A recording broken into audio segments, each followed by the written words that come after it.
Hello everyone and welcome to the annual JammerProHD Game Awards. As always, it's a tradition to go down and rank my top 10 games of the year. I played a lot of great games this year and it was hard to pick just 10.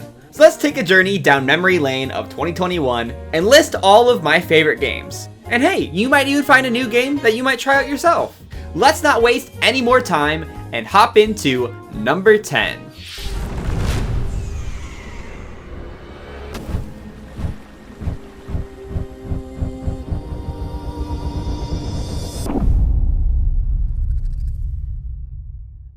Each year, I try to play games that are a little bit outside of my comfort zone, or like games that I typically play. And this year, I played Horizon Zero Dawn, and it left a big impact on me. The story and world building is what really kept me captivated throughout my gameplay here. Aloy is such a great protagonist, and it was so interesting to follow her journey, see her grow, and unlock the mystery of her past. Coupled with a really fun and intuitive combat system, this game was a lot of fun. I don't play many traditional, like open world action RPG games such as like Assassin's Creed, and this game Horizon falls under that similar category. I don't know if it does anything largely different than those other big games, it might just be more of the same. But for at least my personal experience, since I don't really play those games often, this experience for me was really refreshing. It of course ran into some of the same similar pitfalls games of that drama typically do. World being too big for the sake of being big, a little bit of an uninspired crafting or skill tree, you know, the same kind of stuff. But even with those aspects, I would definitely say that this is one of the stronger iterations of that standard AAA formula, and would be one I would definitely recommend. The story is what really drove my experience, because exploration and collectibles didn't do too much, and eventually the combat boils down to rewarding players for being sneaky and shooting from afar. But I really think there are a lot of ways they can improve upon this formula in the upcoming Horizon sequel. I like the game a lot. It wasn't my favorite ever, but I think it's worth mentioning here at number 10. With all that said, let's move on to number 9.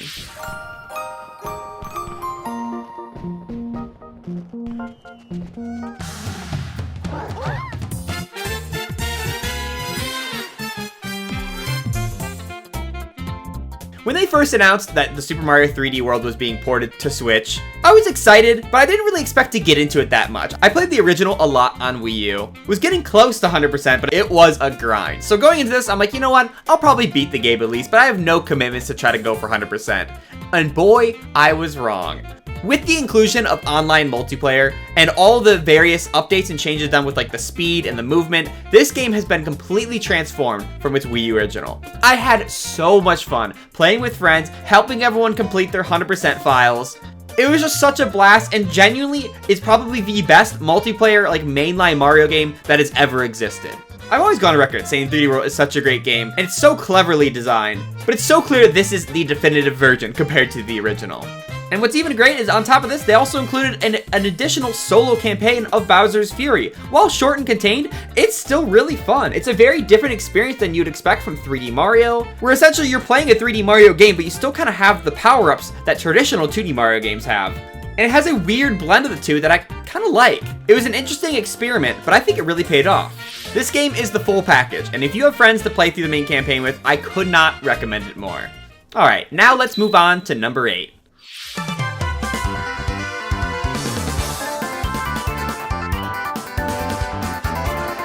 I'm embarrassed to even put this up here, but I did put in so many hours, so I kind of have to. I've gone on record and said many times before that I hate Pokemon. Okay, that's not actually technically true. I do like Pokemon, but I've never been much of a mainline Pokemon fan. But I can't deny the amount of hours I have in Brilliant Diamond. I'm gonna be fully transparent. Honestly, the main campaign, the main base of the game, kind of boring. It was okay to get through. But honestly, what really made this experience for me, which I know is very unique to my personal experience, was the online trading. Because in the early days of the game, there was a lot of glitches rampant throughout this title. There was duplication glitches, there was item duplication, Pokemon duplication, making and cloning shiny Pokemon, and that's really where I had so much fun with this game. It was just so fun starting from just one singular shiny Pokemon and going from there duplicating and trading it to build a shiny collection. I had an unhealthy addiction to doing that for like a solid week straight. I still to this day have not even beaten the game. I haven't even beaten the Elite Four. I just had so much fun collecting shinies, trading shinies for other ones. So I'll 100% admit the reason this game is listed as high as it is genuinely just because of the trading I had fun doing. That's it. I met so many friends and other people doing it along the journey, and I've gotten really close. I have half of all the Pokemon available in Brilliant Diamond in shiny form right now. Will I ever complete my living shiny decks? I don't know. I kind of just need to take a break from that game, but maybe I'll return to doing some more trades at some point. Anyways, with that being said, let's move on to number 7.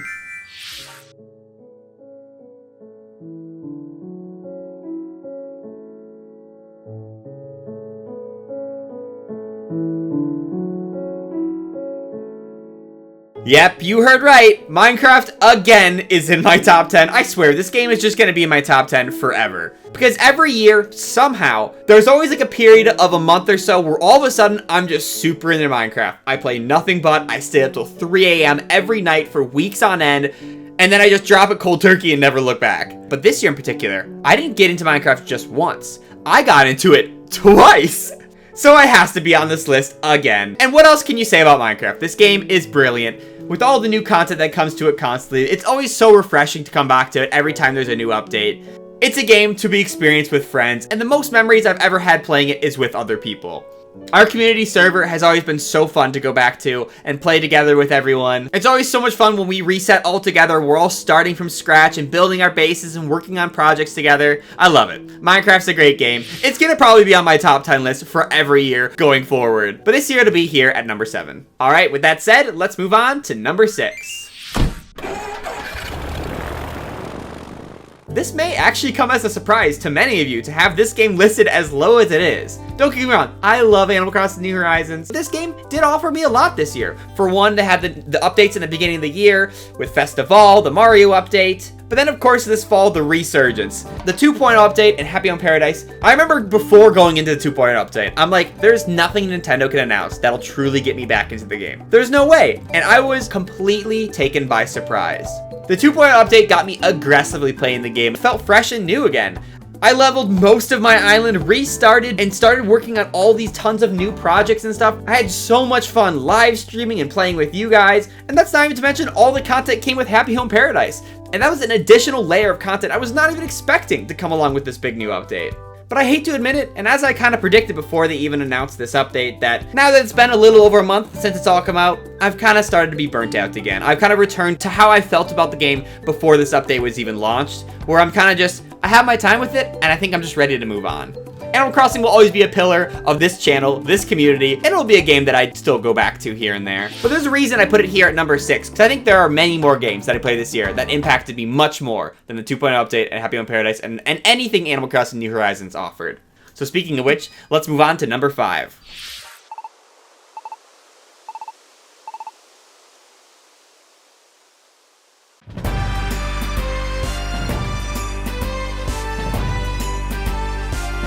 Look, I know, it's another Pokemon game on this list. Am I a Pokemon fan all of a sudden? How did this happen? But I have to mention Pokemon Mystery Dungeon DX. So this game came out literally, what, a week before New Horizons came out. And I've already gone on record saying I'm a massive Pokemon Mystery Dungeon fan. Honestly, I prefer those games to the mainline titles. I'm a Pokemon fan because of the Mystery Dungeon games. But because this game came out so close in vicinity to the release date of New Horizons, I literally had never a chance to play it. I played like the first couple of chapters or whatever. I didn't have time to play it. I was having too much fun with New Horizons, right? So when I had a lull last year and I had some time to play some new games, I'm like, you know what? I should go back and try and beat this game. And then all of a sudden I was addicted. Literally for weeks on end. I'd have it up in the background while I was working on stuff. It's just so fun. Okay, well, let me explain what Mystery Dungeon is. You entered the world of Pokemon, but you are a Pokemon this time. You're a human that turned into a Pokemon, and you don't really know the mystery behind it. And that's what's so magical about this series, is Pokemon aren't just like creatures you collect and battle with. Here, the Pokemon have personality. They have stories and motives and emotions. I think that's what's the most fun about the Mystery Dungeon series, is that it gives personality to all these beloved characters we've already grown to know and love from the Pokemon series. And I think with this remake, they added a lot of great gameplay enhancing features. I had so much fun with this game. Going through this story, interacting with these characters, going on the hunt for all the legendary Pokemon in the post-game, which is something I never even did in the originals. It just makes me hope and pray that they remake the next game in the series, the Explorers games, because those games are even better than the original Rescue Team games. So please, Game Freak, please make the next one in the series. I beg you. This game was so much fun. I had so many great memories playing it. But anyways, let's move on to number 4.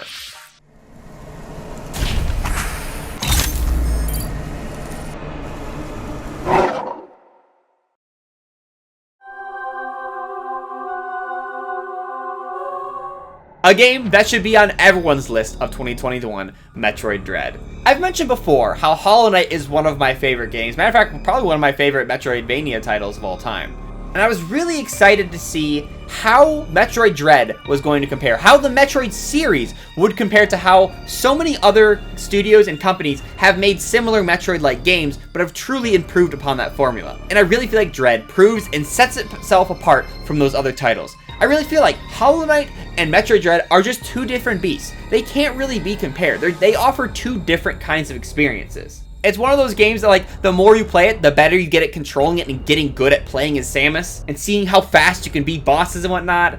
It's so replayable, and honestly, just talking about this right now makes me want to play it again. I'd always finish a run and be like, I did it. And I'd be like, well, I think I want to replay it immediately. And that's just kind of how the Metroid games are. Metroid Dread will set itself as one of the best games of 2021 in my opinion. But there are still 3 more on this list that impacted me even more. So let's move on to number 3.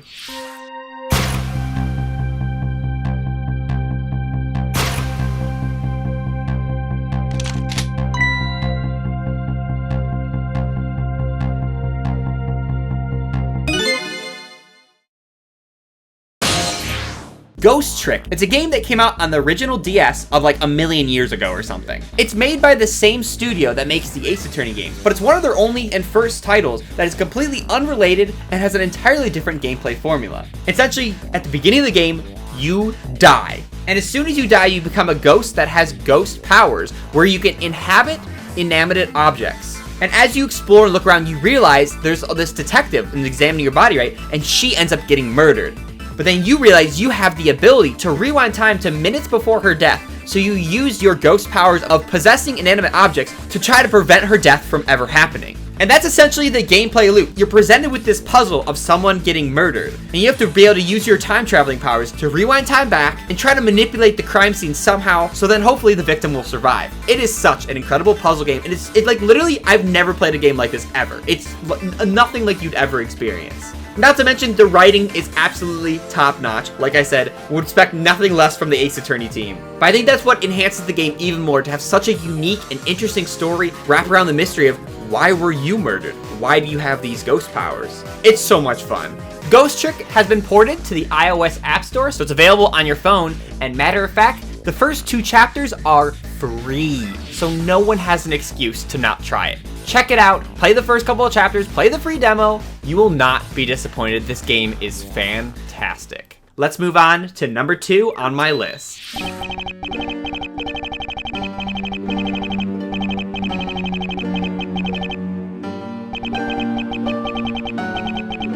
Objection!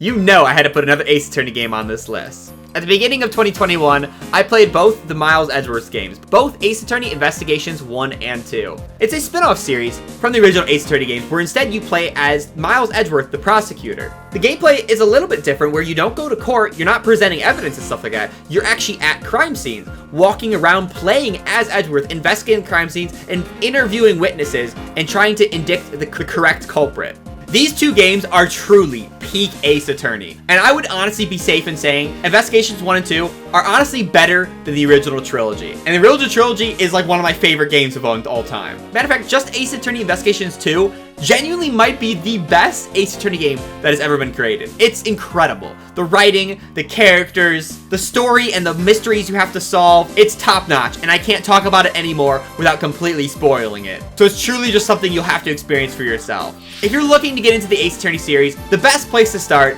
is the original trilogy Ace Attorney that's on Switch. It's super accessible, it goes on sale all the time, so please, this is my final PSA, but everyone needs to play an Ace Attorney game. Start with the original trilogy, and then make your way to the investigation games, because these 2 games are incredible.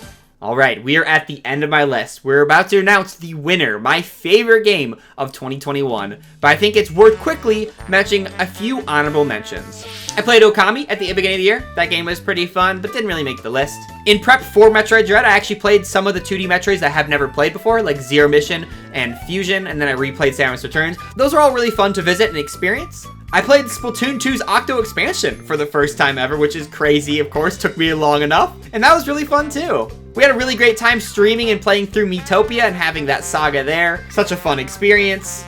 And I have to give a shout out again to more Luigi's Mansion 3 because I can officially announce I have all the rare ghosts in Luigi's Mansion 3. I know, it's crazy, right? That all being said, it is time to announce my #1 favorite game of 2021.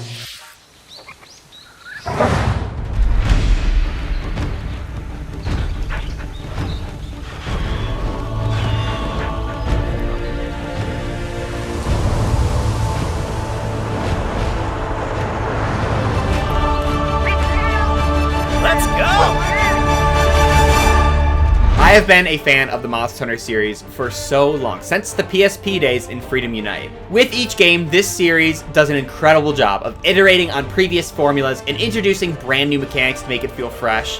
And that is no exception here with Rise. Monster Hunter World took huge steps for the series, introducing so many new mechanics and ways to explore the environment. And Rise took that formula, improved upon it, and somehow packed it into the Switch. It's insane.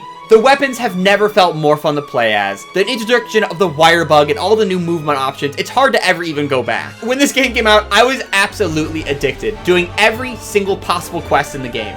And throughout most of 2021, there was tons of new content updates, new quests being introduced, new monsters that continue to bring me back to the game. This game is incredible, and it is a great title for Monster Hunter veterans or new fans of the series. There's such a variety of different weapons, different armor combinations, so much to do from early mid-game all the way through post-game.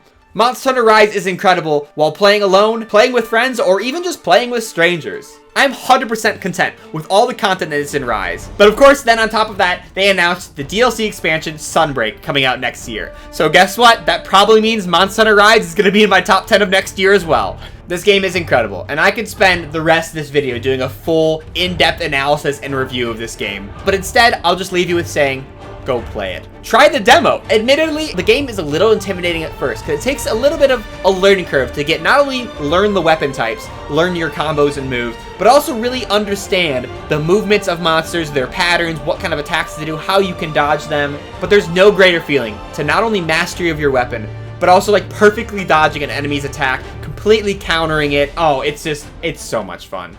But that is it.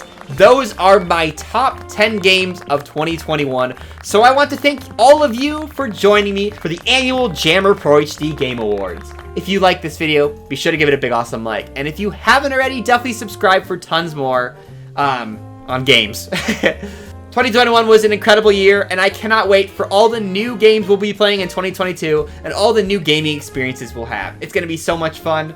Be sure to come along for that journey as we stream and play them together. Thank you all so much for joining me. Thank you all for the incredible support throughout 2021, and have a happy new year.